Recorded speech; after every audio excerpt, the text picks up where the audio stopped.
official work day is over, so we can move back from that to this. I picked away at a couple things already. The oil drain line, the new one, is on. So that's all hooked up. I have a water leak, coolant leak, coming from this radiator. Oh, you just saw a drop right there. Which kind of sucks, but I guess I'll just have to get another radiator. For now, doesn't affect us firing it up for the first time. It's a very slow drip, so we'll just top it off and then we can fire it up. I thought I had another pressure sensor, but I don't. The only other pressure sensor I have is like a 2-bar, which clearly isn't going to be enough. If you know how much that is, then you know that that's not enough. This sensor here is 7-bar, so maybe I'll take that sensor and put it on there, because that'll work, and then 2-bar could work for that.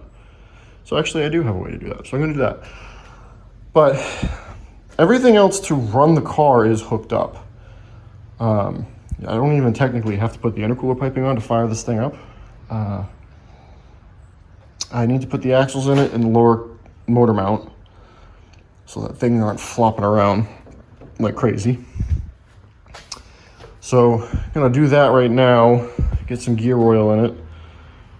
But it's pretty much ready to fire up. I do have to just, one of the switches in here, the main ignition switch needs to get replaced. I could put the throttle pedal back in and plug in the main power wires because I have them all disconnected right now, and vacuum.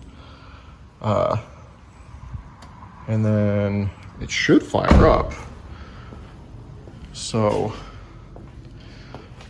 making some progress. It's already got a belt on it. I gotta do oil. That's the only other thing. I do oil. The up pipe I gotta put on.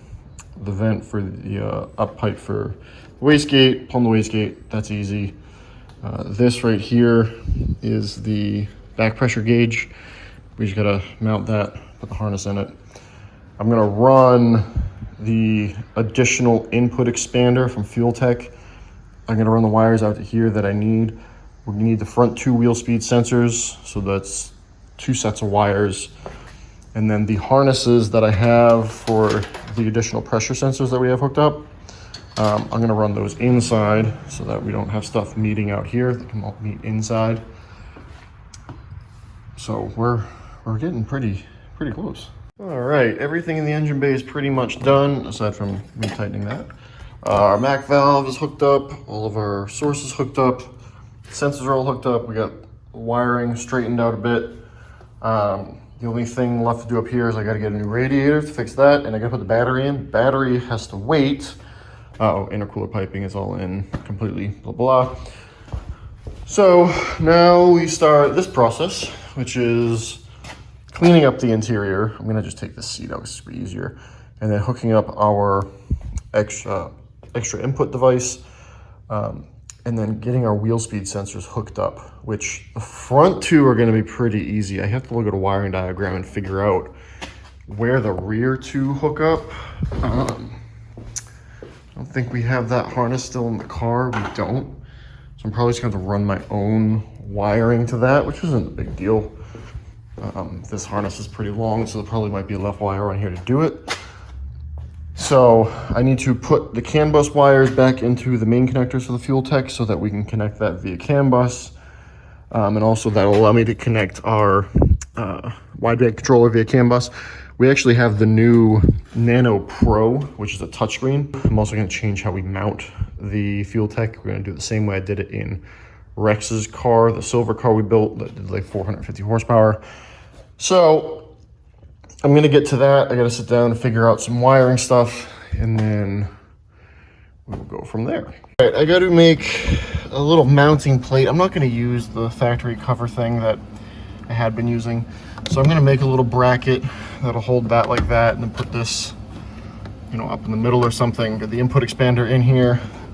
And then this is all the wiring that we gotta hook up. And then in the engine bay, I gotta add connectors so I can disconnect these.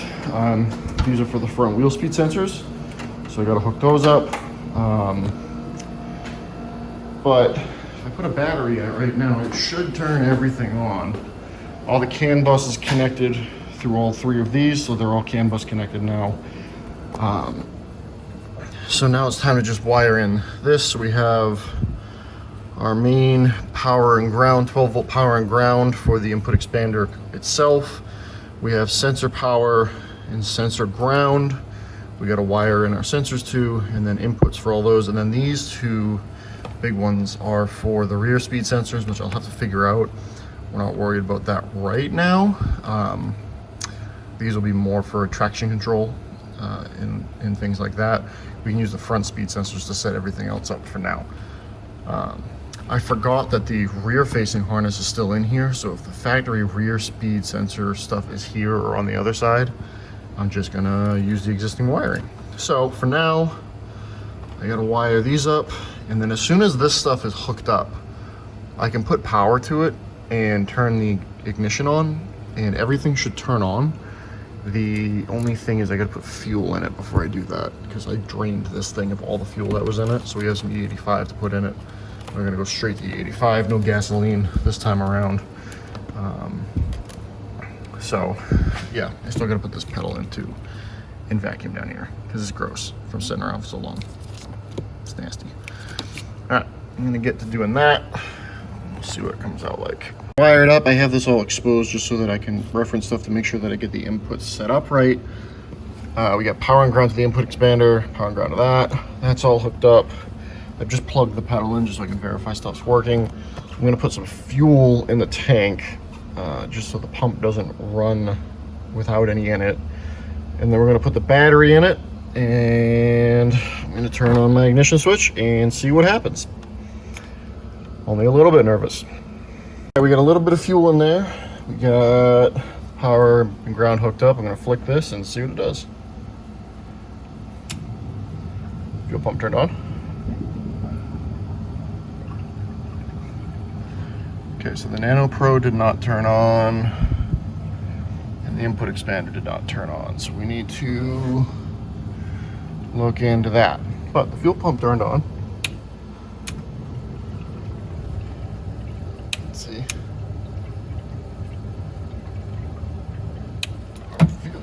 Water pump also turned on for the intercooler. Check to see if we have fuel pressure. Oh, we do. We definitely have fuel pressure. Don't smell any leaks on the fuel rail. All right, so let me diagnose as to why the ECU is not turning on, and I'll get back to it. So you're gonna listen, you'll hear the throttle kick on. So the ECU is turning on. The Nano isn't. I had the Nano Pro plugged in, that didn't turn on, this didn't turn on. So now we gotta figure that part out. All right, we are all powered up now. There was a fuse that I had to replace. So everything is turning on now. My starter button was broken at the end of last year, so that's not really the last thing we got to figure out. But we have powered everything. We have fuel pressure. I can hear it. I can feel it up there. Pumps are all coming on. Everything is working. So now we just have to put the gas pedal back in, and then get the starter going. And then this thing should be ready to pretty much fire up. I got to set up the input expander, the inputs, so that I can monitor that data. But that should be it. It should be ready to fire up. So that's the next thing we're gonna do. So I'm gonna get the starter fixed so it cranks, pedal back on, set up the input expander, and then might try to start it. Might also just finish cleaning all this stuff up. We got the starter working. So that's good. My stupid ass forgot that it's hooked up to the clutch interlock. So we have starter, we have fuel pump, we have ECU. We do not have a lower motor mount. We do not have axles, which those need to go in so I can put some gear oil in transmission so that when it's sitting here spinning, it's not dry. We got fuel. I got to put more oil in it because there's only a quart in there right now. Coolant, we'll have to figure that out. So it's pretty much ready to run. So I'm gonna call it there for tonight, just because It's getting very late. I know it's sunny out right now, but it's what, almost 7 o'clock. I've been at it since 9 o'clock this morning and did a 4-hour trip into Boston and back. So I'm gonna call it a night, and then tomorrow I'm waiting for the turbo to get back for this thing from the machine shop, and I'm waiting for the oil feed line to come in that the customer decided to put on. Tomorrow I gotta put this wiring harness over there, get that turbo off, and then if I don't have the stuff from the machine shop after that, we'll get back to this thing and get this running, because it's ready to run. I'm gonna order a radiator tonight. That's pretty straightforward for me to put in, but it's ready to run, which is exciting and kind of scary. So I gotta set up the inputs for the fuel tech, the input expander, obviously, and I gotta change, the display on the Nano Pro to show what we want it to show. It's more something to worry about when we're actually racing the car, and I really need to clean up in here, like really bad. It's really gross, like disgusting. ABS sensors, we'll worry about after we get it running. So that's where we're at with that thing. It's gonna go, I hope.